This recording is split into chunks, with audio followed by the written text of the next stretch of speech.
The figure of Manjushri is one of the most popular deities and characters in art, in Buddhist art of the Himalayas and Tibet. Now, to understand Manjushri, we really have to divide again into Sutrayana and Tantrayana, into Mahayana Buddhism essentially and Vajrayana Buddhism.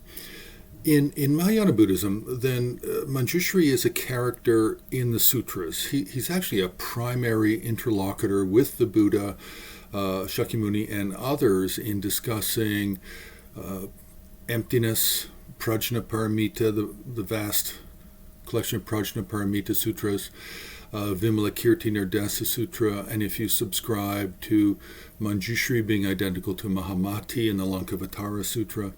So Manjushri plays a huge role as a character in the narratives of Mahayana Buddhism and the sutras, and he's represented very well in the art, especially the early art of Pala India and Nepal and early Tibet.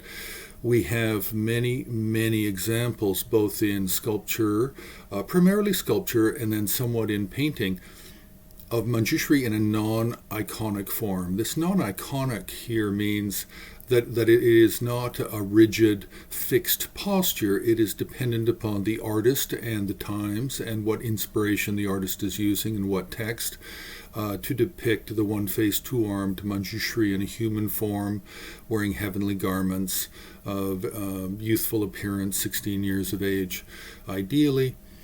So we have many, many different examples, and these examples are also shared. They're shared with Lokeshvara, Vajrapani, and Maitreya primarily. These are really the four main bodhisattva figures that we see represented in art coming out of the sutras. And the only way to tell them apart is by very few attributes. The Vajra scepter for Vajrapani, the wide open, very large lotus, antelope skin, and Amitabha on the crown of Lokeshvara's head, and then the book. Generally, it's Manjushri is represented by a book. Maitreya is represented by a stupa, sometimes a water flask, sometimes a garland of beads, a mala. So Manjushri is extremely popular, but in the non-iconic appearance, it is shared with these other three bodhisattvas. Now, in the iconic, in the Vajrayana, we have many different types of Manjushri from all four classes of Tantra, and primarily using the name Manjushri, then he's generally peaceful in appearance, not always.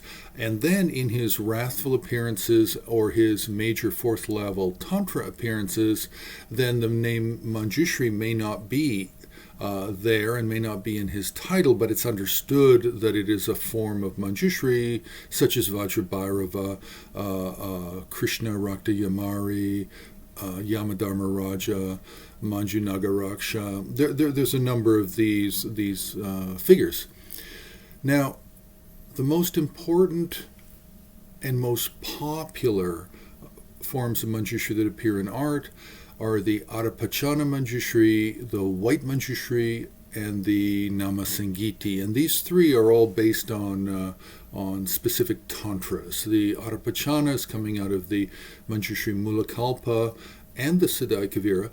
Then the White Manjushri is coming out of the Siddha Aikavira, and the Namasangiti out of the Namasangiti Tantra of the same name from the Yoga Tantras.